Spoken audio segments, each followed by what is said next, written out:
Our finals are about to be underway here in Baltimore. A force and a passing of the turn by Andersen will get things underway. And Chris's hand looks a little sketchy here. I think it's just all top end and no mana. Mana Confluence into Warden of the first tree. That's the pressure Boswell's looking for. Andersen will draw a card. Picked up a copy of Pelucranos. There's a forest. No ramp here for Andersen. I don't even know if he has a third land or not. Boswell going to play a Warden. Just attack for 1. Andersen going to go to 19. Boswell going to take some damage to cast his favorite Fleece main line. Andersen will draw a card. Rattleclaw Mystic to draw. Rattleclaw is a big draw here. And if it survives, Boswell will take a draw step.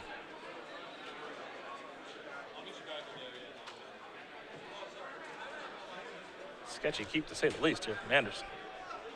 It's not looked great thus far, though he was already on 6 cards. Yep. Had Courser in hand. Here come the beatdowns. Fleece main line and Warden of the first tree. Boswell going to pump the Warden, it appears. Legacy Premier. Actually, he's going to cast Jamoka's Command. He'll get Rattleclaw Mystic off the battlefield. It'll still be an attack here for 5, a healthy amount. We'll have a Temple post-combat. Take a look at that top card. We'll see where this will go. In second place, Chris Faulkner. Looks like it's going to stay on top for Boswell. Bob Marshall. To Andersen we go. Can he draw land? The answer is no. It's a carry added. Pass that turn back. It's another shot at it, but he is now under some serious pressure. Absolutely. Case of Coilos the draw. Here comes Rattleclaw and the Warden. Chris will take it. He's going down to 9. He's going a little bit lower than 9 now, I think. There's a Rhino. Looks like this one may has already gotten away from Chris. Yep. I mean, a land plus a Pelucranos does not get him out of this, as he has to tap the carry added.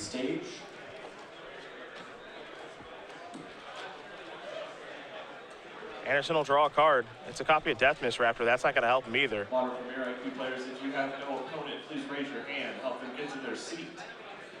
He can cast it all he wants, but yeah, it's not going to save him. He realizes that he's going to concede the game. Andrew Boswell's going to win game number 1 here over Chris Andersen. On the draw, mind you. Obs on aggro, up a game very quickly here over Green Red Devotion.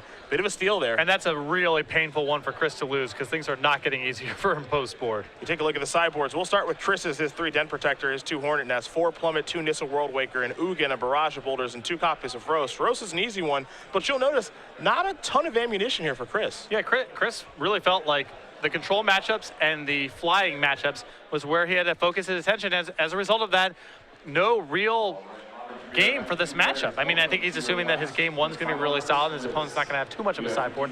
2 copies of Roast seem fine, but after that, I mean, there's not a lot going on. You can bring in the Hornet Nest, but Boswell's equipped with a lot of banishing effects, so it'll work some percent of the time. I think it's actually likely to come in, but it's not great in the matchup. On the other side of things for Boswell, he's got some real heavy hitters against Devotion. A Herald of Torment, a copy of God's Willing and Ultimate Price, a Valorous Stance of Tassiger, 3 Hunt the Hunter, 3 Self-Inflicted Wound, and heck, maybe even those 4 Thoughtseizes. Yeah, so pretty much everything here is really good. Yeah. 3 Self-Inflicted Wound, 3 Hunt the Hunter, Valorous Stance, Ultimate Price, and Herald of Torment to me seem like no-brainers. I'm not a huge fan of Tassiger in the matchup. Gets outclassed on the ground pretty easily. Games are probably not slow enough to be able to activate it for much effect. And often you see Thoughtseize coming in against Devotion strategies, and maybe it still does here, but I think Boswell is already bringing so many powerful cards to the table that Thoughtseize may not make the cut. I mean, if he brings in the 4 copies of Thoughtseize, he's got to board out like 13 cards. Yeah, I'm not sure exactly where he's making the room here. His removal suite's already very well suited for the matchup, so Thoughtseize may actually stay in the sideboard, which is pretty crazy, but you look at those other options there, and he's got better stuff to bring to the table, which is saying a lot. We'll see how these players do sideboard. These are 2 decks that will probably get some upgrades from Magic Origins, and when they do get those upgrades, Regionals is where you're going to want to be to test those out.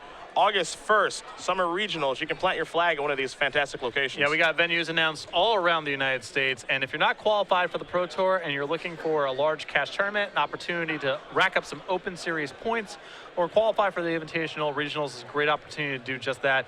You can get more information for the event at starcitygames.com/regionals. And as you can see on the map here, the venue's already announced for August 1st. When you do sign up for that tournament, we'll have an exclusive play mat for you. It's a play on that Ellen DeGeneres Oscars photo. All of our favorite creature collection creatures are there. Free and exclusive play mat to the first 200 players that do sign up. StarCityGames.com/regionals for more information. Plant your flag August 1st at Summer Regionals. A very successful program because of you guys participating in it, so thank you very much. We'll also have states later next year, too. Yep, and that's how this stuff works, you know? Broadcast doesn't work if people don't watch. Tournaments don't work if people don't show up. Some tree falls in the forest type of action. So thank you, all of you out there who make this successful. The Boswell player who's still looking for that first Open Series victory. He's one game away. He's got 8 Open Series top 8s. We're going to have to update that graphic because he just keeps right on winning. He's also got 2 Grand Prix top 8s. He top 8 at Grand Prix Miami a little earlier this year and top 8 at Grand Prix Boston Worcester last year. Actually lost in the finals playing Jund in Modern. The pottery, he's a big fan of. That's what he does during the week when he's not playing Magic on the weekends. Ian Duke, Reed Duke's brother, taught him how to play. And he, like so many we've talked to in the Open Series, big fan of StarCraft 2. Yeah, Brad Nelson and Andrew Boswell have both mentioned this as one of their favorite games to watch. Yeah, and it is one of the very best. I think there's like a new expansion out for that game recently. I don't know. I don't follow as much as I used to. I am really bad at those kind of games. Oh, you can't do RTS? I do not click fast. I do not click fast. Gotta work on that a little bit, man. I don't know. There are some things in life that people are just genetically disqualified from. And there's no shame in that. That's how it works, you know? Sure. You need to be a particular height and speed and athleticism to play in the NBA. You need to be blessed with certain attributes to be able to do certain things, and I'm just not equipped to be good at first-person shooters. See, it's people like you who would root against a guy like Matthew Dellavedova. No, I'm glad he's doing his thing. And listen, all that scrappy whatever nonsense you want to say, you got to be an exceptional athlete to make it to the NBA. That's true. I don't care how poor you look against other NBA athletes. You have to be incredible to get to that level. We can get there, man. You know how hard it is to dunk a ball? Probably pretty It's tough. really hard. Probably really hard. A temple is where Andersen will begin. Looks like both players have kept their 7 cards. And that doesn't even get you very far. You know, that's just kind of the starting point, and that's really hard. Boswell going to start with the Sansep Citadel. To Andersen we go. Hornet Nest the draw. Here's a forest. Here's some acceleration. This looks more like a devotion deck now. Yep. Boswell will take a draw. Copy of Fleet's main line, his favorite. There's a Windswept Heath. He'll go down to 19. Forester Plains on the way. He'll consult the hand before fetching. There is a basic forest. Andersen's got some nice top end in his hand and Dragon Lair Atark. He's just got to be able to get there. And as we saw on the sideboard, Boswell's bringing the hate. Yes. He's not messing around here. Though what's interesting is he doesn't really have all that much removal at the end of the day for Hornet Nest. It is a bit of a weakness for his deck. He does have the 4 copies of Ultimate Price once we get to the sideboard games. But Dramoka's Command doesn't do a whole lot there. Valorous Stance doesn't do a whole lot there. I guess he has Herald of Torment as a workaround, but There's Nykthos. Hornet Nest is an unpleasant card for him in the matchup. See if Andersen wants to play that this turn or not. It appears that he does. We'll see if Boswell has the answer as he'll draw a card.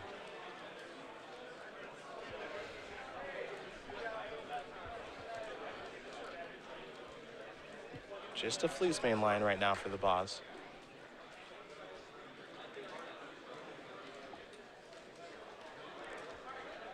And if he can't kill this Hornet Nest and just has to deploy some more ground pounders, Chris has the opportunity to run away with this game in short order. Does not take that long. Yep. Here's a Temple to start. Top card going to go to the bottom here for Boswell.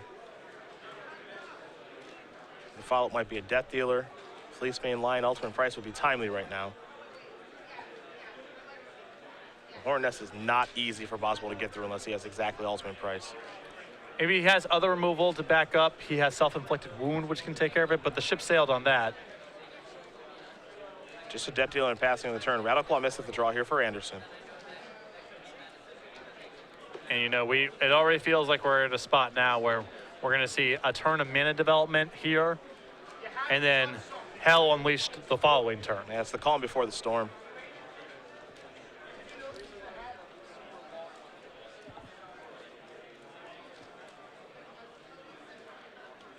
Chris looking at that Xenagos. That might be the build-up. There is Xenagos. Gonna make a Satyr token. Just pass the turn back. And Chris can afford to make a Satyr token here because Boswell's not in a position to attack into the Hornet Nest. I thought we might see him plus it and then cast Rattleclaw Mystic. But maybe he's got bigger plans for that card. Boswell has a copy of Hunt the Hunter. I'll take care of the Satyr token. Here come the beatdowns. Well, Hornet Nest, get while the getting's good. There's a block.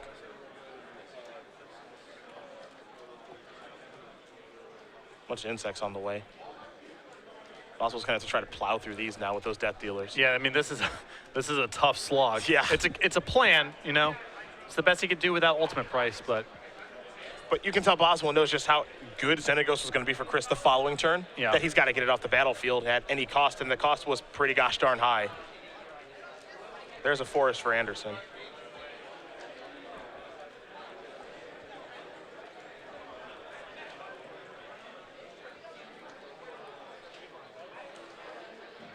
Legacy top 8 competitors.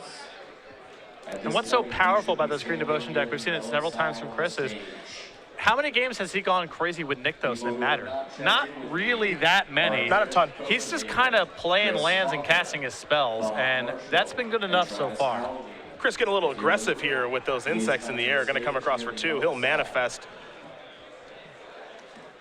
Don't know how much I love that attack simply because he's the control deck in the matchup. I don't really mind it here because what's Boswell going to do? What's his attack? Sure. I suppose Boswell's turn could just be attack with both my death dealers, and Chris just says, all right, I'll block both my insects. You have to regenerate both the creatures, and that's your turn. Yep. Or he can also say no blocks because he is at 20. Yeah. You know, there is that, I suppose. I mean, I understand your position of maybe not great to race, but what he can do here, I think, is just induce some blocks. He's playing towards Dragonlord Atarka, so if he gets Boswell to tap low, he can sweep up the whole board. Hunt the Hunter. Fleecemane Lion will take down Whisperwood Elemental. Here come the beatdowns. See, the reason I like blocking here is just because I just want to choke Boswell's mana. Yep. That's all I want to do. The thing is that Chris may be better served choking the mana the following turn. I think what he wants to do is jam Boswell up on the turn where he's going to follow up with Dragonlord Atarka and can take care of the whole board. Let's see what the manifest was. Must not have been much of anything if Chris is blocking with it. It was just, okay, well. That's Chris, the other option, yeah. is a Death Mist Raptor. He wants to get it back down the line. Chris has morphs in hand, so makes sense. See what the draw is here for Andersen. It's a copy of Elvish Mystic. Still building towards Dragonlord Atarka, or at least trying to. Den Protector in hand. Same with Rattleclaw Mystic. Now, this is the turn where I like holding back enough Death Touch blockers that if Boswell tenders a big attack, you jam him up because he's going to be able to have enough mana to cast Dragonlord Atarka. Rattleclaw Mystic's going to unmorph. Death Mist Raptor's going to come back. Now he gets to return. Actually, excuse me, now he gets to play Death Mist Raptor. Pardon me. You got it. I can do this. You got it, man. He gets to play Den Protector face down now. All these morphs are confusing me. Rattleclaw Mystic unmorphs, brings back Death Mist Raptor. That's a surge in mana to play a morph, which is a Den Protector, which will eventually return something. I'm back on. Thank you very much. Thank you. Nicely done. It's been a long weekend. Whew. There's a lot going on. There a lot is. of triggers, you know, it's fine. You're good. Boswell will draw a card. That's a lot easier to see. Yeah. He drew a creature. Yep. He may attack. He might not.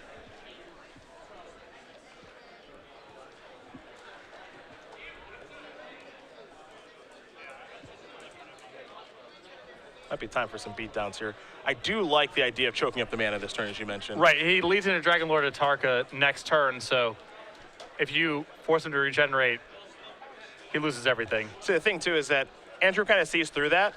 And that's great, obviously. But that also, what that is, okay, well, Chris doesn't have to cast it now. Right, what's the plan? Yeah. If you're not attacking, that's more time for me to just set up whatever I'm doing. Yeah, you know, Boswell's got the mana left over here where he can go monstrous with Fleecemane Lion on tap, and then maybe he can start making some forward progress, but he's getting hit in the air here. Chris's board is so advanced. It's a tough slog. Yeah, it's really just not the end of the world here for Chris. Now, it looks like he might go the Atarka route. And I think he's just saying, okay, well, I'll ping your death dealers or your lion and your death dealer, and you got to choose between something here, Yep. and I can attack you with a bunch of stuff. Yep. And keep in mind that Morph is a Den Protector, so if Boswell does have Valorous Stance, get to rebuy. Yeah, who doesn't really matter. Yep. Chris is ahead on every facet of the game right now. Board presence, life total, ability to attack, inevitability. And Boswell's not one of these lists with an end hostilities floating around in the sideboard. I mean, he's not really equipped to come back from this. Fleeceman Lion has gone monstrous. Death Dealer has bit the dust. And now here come the insect tokens in the air for Andersen. Looking to chip away a little bit more at Boswell's life total and start working towards game number 3. Looks like maybe all the insects are going to come in, but just 2 now for Andersen. Boswell down to 13. And now we go back to the Bos, who will draw a card. Llanowar Waste is the land.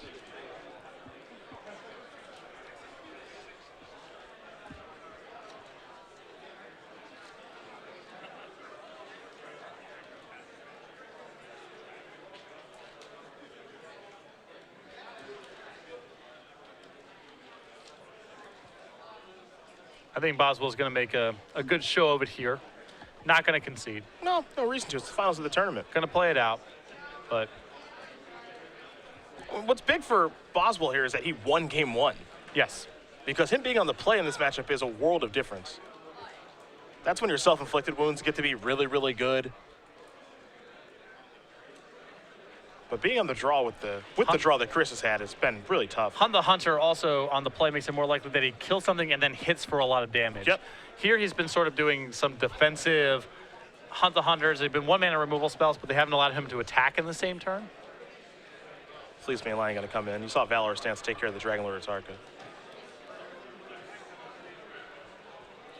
Chris has so much life that he could just say, I'll take it. But he also is kind of incentivized to block with Deathness Raptor because he knows he's just going to be getting it back. Yeah, all this is fine. Yeah. There's Fleeceman Lion. There's Rashacha Death Dealer. Boswell to take a damage. He's empty-handed now. Chris is working with perfect information outside of what's on top of Boswell's deck. So he's going to quickly untap. He'll take a draw here. We might have Dragon Lord Atarka back in just a moment as Den Protector was the draw. He will unmorph. Deathness Raptor comes back. Chris is going to return Xenagos. Jamal Jupiter. And we could have a really fun turn in just a moment. Matthew Ring and Alex Rubin, please report to the stage. It's already pretty fun. Once again, Legacy players Jamal Jupiter. There's 4 mana. There's Matthew Xenagos. Ring and Alex Rubin to the stage, please. Xenagos, if it goes up, 7 mana.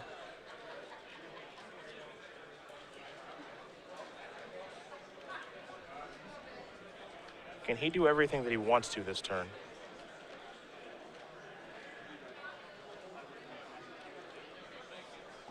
Maybe checking to see if he can Den Protector down, get back Atarka all in one turn. Yep. Which sounds comical and impossible, but actually is not. Yeah, not for this deck. There's face down Den Protector now. He's doing all of this before he taps the Nykthos, so he can have maximum green mana symbols in play for when he finally decides to do whatever it is that he's going to do. He's just got to make sure he's got a red mana left over to actually cast Dragon Lord Atarka. Yep. That's the key here. You see him doing the math in his head. Maybe moved a little too fast here. It's unclear if he has enough mana to do it all at this point. If he doesn't have enough mana to do it all, I don't even want to play the Den Protector. Although you do risk, I suppose, losing it to a top deck Thoughtseize. Yeah.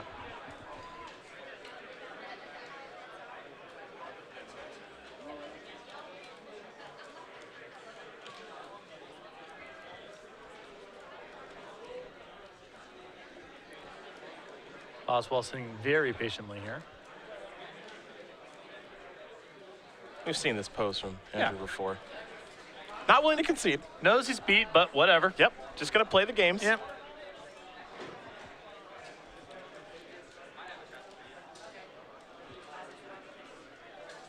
Perhaps Chris makes some sort of egregious errors, and he's able to steal it. He's already up a game after all. Also can get a little information about how Chris is sideboarded here. Yep. Get Nykthos activation. Den Protector gonna unmorph. Bring back Whisper Elemental, cast that.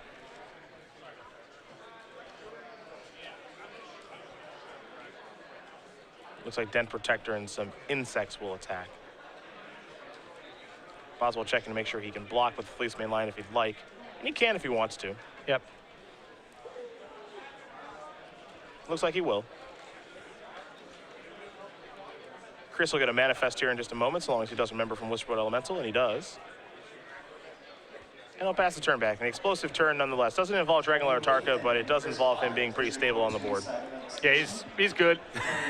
Still at 20. It's all good. Yep. See a blockers here for Boswell's board. 3 flyers in the air. Hard to not feel in an advantageous position right now for Chris Andersen. Here comes the old Fleece main lion. Oh, Death Dealer's feeling a little frisky. No, they're not. Yeah, Boswell's got to leave stuff to block on the way back. Because remember, he's at 8 and Chris is at 20 in all of this as well. Chris very calmly reaching for the pen. Says, I'll go to 16. Whisper Elemental will bite the dust due to a top deck Valorous stance. Can Chris attack for lethal this turn, I suppose is the question. 2 blockers here for Boswell. Yes.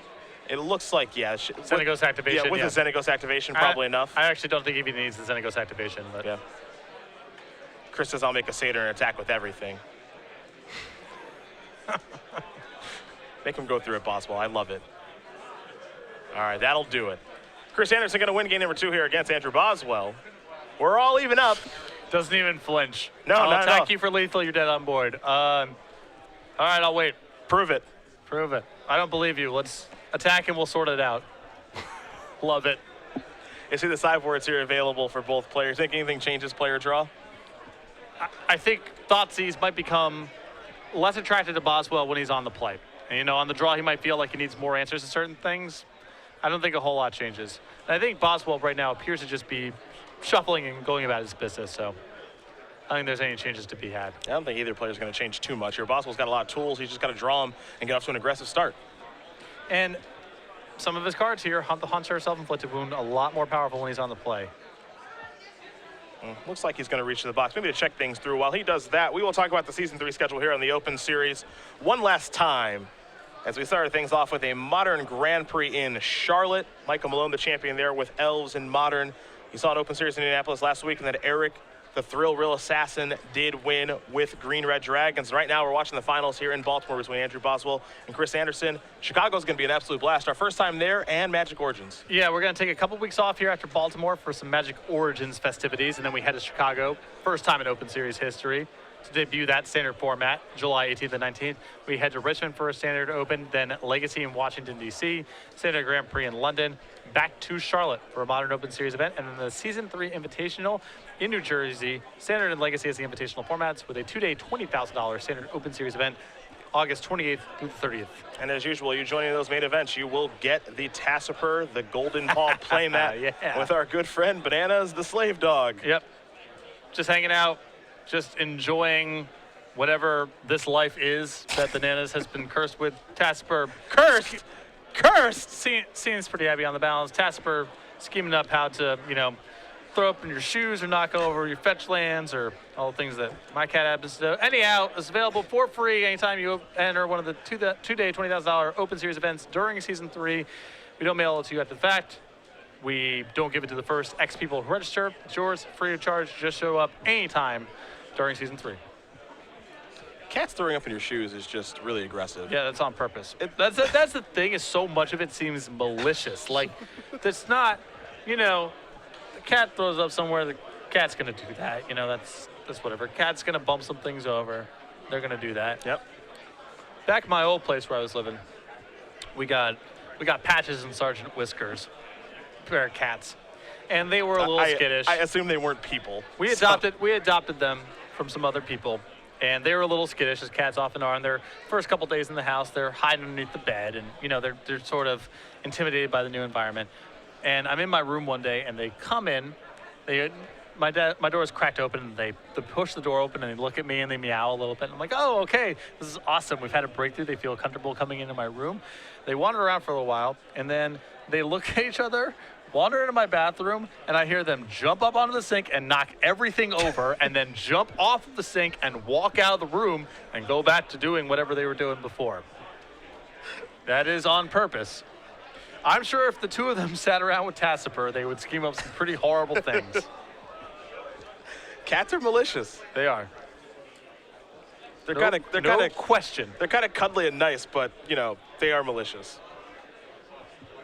So I'm a dog guy. I side with bananas for sure, every time. Just happy to be hanging out. Indeed. Boswell's going to keep. We're underway here in game number 3. A Temple of Silence is where things will begin for our final game in Baltimore. Top card goes to the bottom. Andersen's turn. Now, does he have the Elvish Mystic draw? He's got a Forest. Yes, he does. That's big for Andersen on the draw. Boswell draws a copy of Caves of Koilos. He'll sacrifice that Windswept Teeth. Forest on the way for the Rakshasa Death Dealer. And Andrew with Hunt the Hunter in hand, and that's the sequence we were talking about before, where he's not just using it as a removal spell. He's using it to kill something and then hit for a lot of damage. It's a good start here for both players.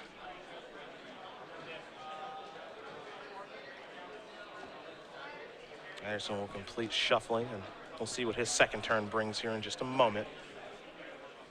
He'll draw a card. You see Sylvan Caryatid in the grip. Pelucranos the draw for the turn. Looks like a Wooded Foothills in hand, too. So if he needs red mana, he's got access to it. You also see the copy of Roast in hand. He'll start by playing a Temple.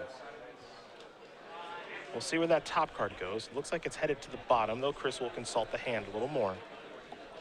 He's got some nice payoffs in hand, and Dragonlord, Tarkin, and Whisperwood Elemental. There's a Caryatid. Fast the turn back, trying to set up for a turn 3 Whisperwood. And he's got hits on all the turns. Yeah. He's got Pelucranos, he's got Whisperwood, he's got Dragonlord and Tarka on the top end, and to top it all together, he's got a Roast to help give him the time.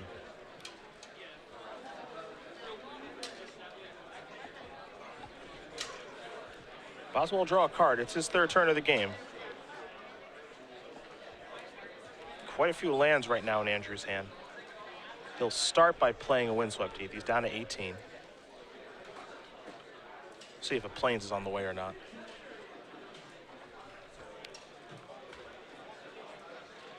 Looks like he'll go with the Forest. Boswell typically prioritizes getting as much green mana as possible so he can pump as much as possible into the Death Dealer. Sure. This is a little awkward because it takes Anafenza off the table, but it wouldn't surprise me if Anafenza has been boarded out in this matchup. He's got to board out something. Yeah, and it's not a lot of power relative to mana cost, and Chris is really good at blocking, so Anafenza's got to go. You said you wanted to see him hit for a lot. He just did that. Hunt the Hunter and then pump the Death Dealer. Andersen down to 14. He'll draw a card right now. Hit the Forest. Does he want to go Roasting or does he want to go to Pelucranos? That's the question. Well, the question's been answered pretty quickly. He'll play Pelucranos, pass the turn back over to Boswell. Some risk here. I mean, this is opening up, something like Valorous Stance to be a really big tempo swing. Jamoka's Command was the draw here. The other issue here is that Chris, if Boswell puts together another black source of mana before combat, Chris can't even block. Yep. He's taken another 6 points of damage. And then things like Siege Rhinos or self-inflicted wounds could finish off the game, even if Boswell doesn't connect in combat for the remainder of the game. I think that I would have preferred Roast last turn. I think this play comes with a lot of risk. And I think that Chris's hand is powerful enough that he could have taken the time off.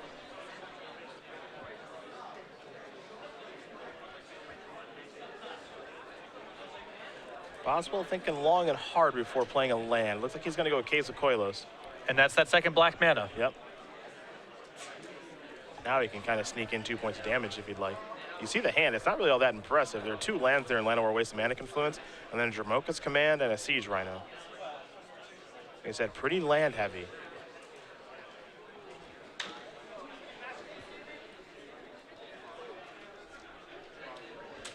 Will he attack? And if he does, how will he use the Death Dealer? I think that's the big question right now. Yeah, it's tough because you can't really just tap out for Siege Rhino in the spot. Because if Chris has a land, he goes use Pelucranos, fight down your Death Dealer. Got 7/7 back on defense. and Boswell's Jamoka's command is not worth very much. Yeah. Well, here's the attack. And predictably, Chris ain't blocking.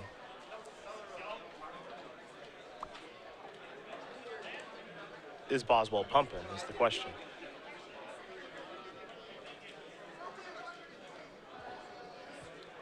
I think you got to see at least one pump here. Just don't like casting Siege Rhino here? It's, you know, if Boswell had an answer somewhere for Polukranos, I think I would be down with it.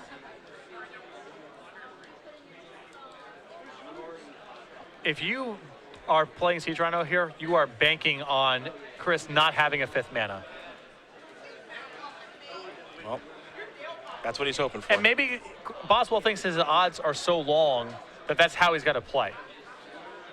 Maybe it's just too clunky to try to keep the Death Dealer alive if Chris has a 5th mana anyway. Andersen will draw a card. It's a Wooded Foothills. He'll play that pretty quickly.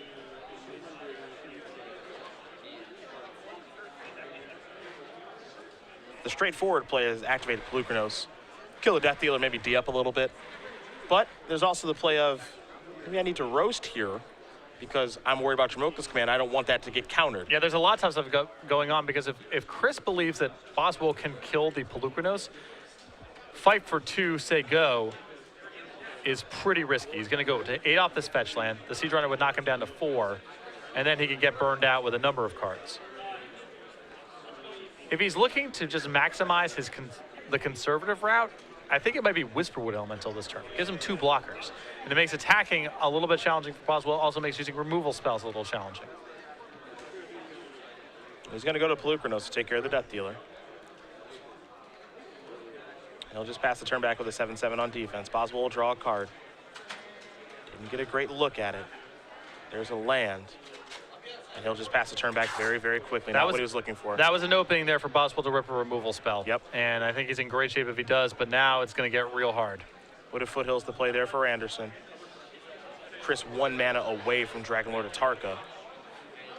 He'll start by playing a Roast. This is something Boswell can handle pretty easily with Jamoka's command. So put a counter, gets to prevent the damage. Yep. Or whatever.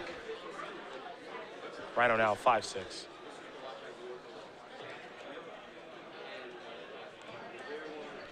Andersen gonna sacrifice. That Foothills go down to 7. You know, if the play here is play a morph and say go, Boswell's still drawing to a removal spell on Polukranos. And this turn, I kind of just want to face up the Rattle Mystic instead of taking the damage. Well, I think that Chris is trying to get to lock up access to Dragon Lord Atarka. Assuming that Boswell can kill the Polukranos, then at least you have your 8/8 flyer.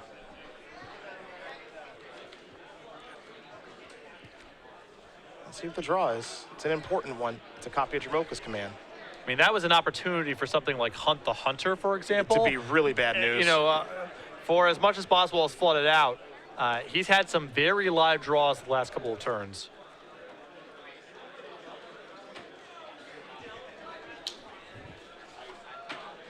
He'll play a land. All you can do is pass the turn back over to Andersen. Andersen will draw a card here. Dragon Lord Atarka is available if he'd like to cast it. Whisperwood Elemental is an option too. And he's going to go the Whisperwood route. That surprise you a little? No, I can appreciate Whisperwood here because the ground's getting locked up to the point where Siege Rhino doesn't matter all that much. And then Dragon Lord Atarka can kill whatever follow-up Boswell has. Okay. That said, with command here, he now has a 7/8 Siege Rhino. That can brawl through the Polukranos. And if he draws Hunt the Hunter or removal spell for Polukranos, Chris is in a lot of trouble yet again. Yep, just a copy of Death Dealer here. There's Mana Confluence, pass the turn back. Andersen's gonna untap. He'll take a draw here. His hand, 2 copies of Dragon Lord Atarka, and now a mystery card. I know Atarka isn't gonna kill anything on this board. I just want to have an 8/8 on the table. Yeah. He'll unmorph Rattleclaw Mystic. Little surge in mana. I mean, you got to give Boswell credit. He has extracted everything out of every card he's drawn. Yep. There's Dragon Lord Atarka. Damage is going to go towards that Death Dealer. Here's Regeneration. Pass the turn back. Matthew Lane, please report to the stage. Boswell will draw. Lane, please report to the stage. Just an Urborg. Death Dealer can attack for a lot of damage. Yeah, I mean, he can pop it to an 8/8 and regenerate. I believe he's got 4 green and certainly has 4 black with Urborg in play. This demands a block.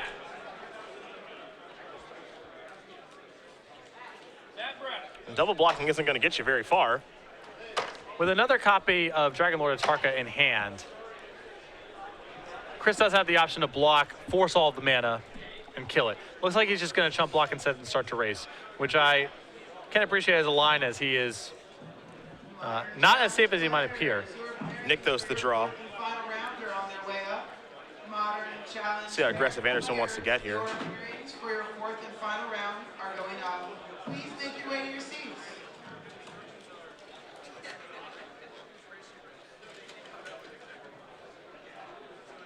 Here comes Dragon Lord Atarka in the air, it appears. I think he maybe thought briefly about maybe getting in there with Pelucranos. Can't do that. I mean, I guess he could play the second copy of Dragon Lord Atarka after the fact. I mean, Siege Rhino currently a 6/7, where Pelucranos is a 7/7, so you win in combat with Pelucranos, but it is a little aggressive. But again, Andrew's not done yet. Hunt the Hunter is an enormous draw still. See what the draw is. Didn't get a great look at that one either. Doesn't appear to be Hunt the Hunter. The fact that Boswell has outs in this situation is... It's incredible how competitive this game still is. Yep. You know, if Boswell loses, it's just going to look like, you know, he had 6 spells against 8 lands, and that's a summary of the game right there. But he had a lot of windows to punk Chris out of this game. Draw steps so far have not cooperated.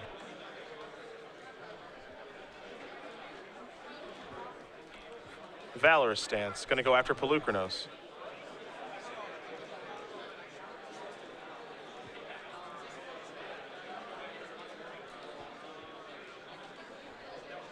We'll see where this gets the Boz. That's a huge draw. I mean, this sets up a pretty big attack here. This is going to necessitate 2 chump blocks. Siege Rhino potentially trampling over for quite a bit. Chris got a little cute with the morphing here instead of face up. Yeah.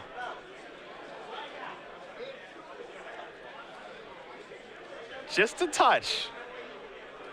Because now Rattleclaw Mystic has a tap to unmorph Death Mist Raptor. Yeah, this is really... There goes Pelucranos. But both of Boswell's creatures are lethal. Siege Rhino's a 6/7. Oh, excuse me. Sorry. Now, Boswell is dead on the way back if he attacks with everything. No, excuse me, he's 1 short. Yep. No, he's 1 short.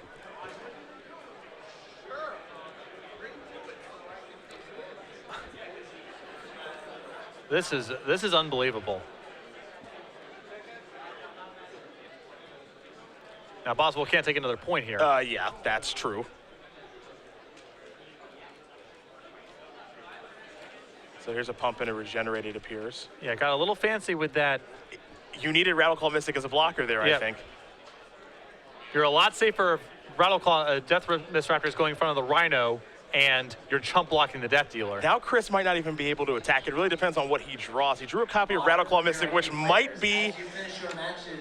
I mean, it's a very good draw because it brings back Death Mist Raptor. But now Boswell has outs, yet again, in Siege Rhino, and a bevy of other cards. Self-inflicted wound. Yep. We got to a point here where Herald of Torment is likely a draw. Yep. I mean, again, it's incredible this game is as close as... If you just look at the spells in both players' graveyards right now, it is really impressive that Boswell's hanging around. We got a morph. That's a Rattleclaw Mystic. That brings back Dent Protector when it unmorphs. But I'm not even positive Chris can attack with Dragon Lord Atarka Yeah, at and this he's point. holding back now. And if he's not attacking with Dragon Lord Atarka, that's more draw steps for Boswell. He'll pass the turn back. Boswell untap draw. He has ways to win the game right now. What's he draw? Valorous stance. That's a kill here. Self-inflicted wound is a kill here. Rhino's a kill. Herald of Torment is a kill. Does he get the? Yeah, he gets a trample past Dragon Lord Atarka. Yeah, too big. Rhino's too big. Yep, Rhino's too big.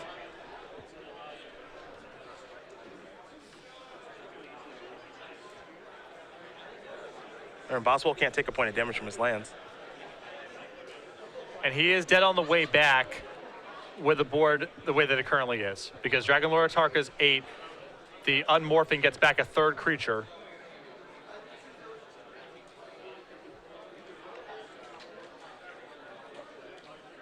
Boswell's going to the attack step. Unmorph Rattleclaw Mystic. Bring back Death Mist Raptor.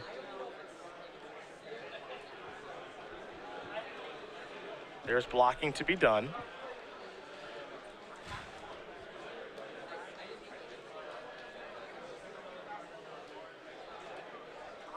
Rattleclaw Mystic will jump in front of Death Dealer. Dragon Lord Atarka is going to go in front of Siege Rhino. You're going to pump there on the Rattleclaw. Excuse me, on the Death Dealer. He's reaching for a bunch of mana. Is it? What is this? Shimoka's Oh command- my God! That's a 9/9 now. Oh my God! Andrew Boswell is going to win this match here over Chris Andersen. His first Open Series win. He is the champion here in Baltimore. What a third game. Wow, that is just, again, you just look at the spells each player cast in that game.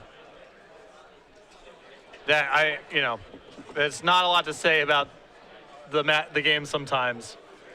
Boswell squeezed every ounce out of every card he drew, looked dead to rights several times, and that was unbelievable.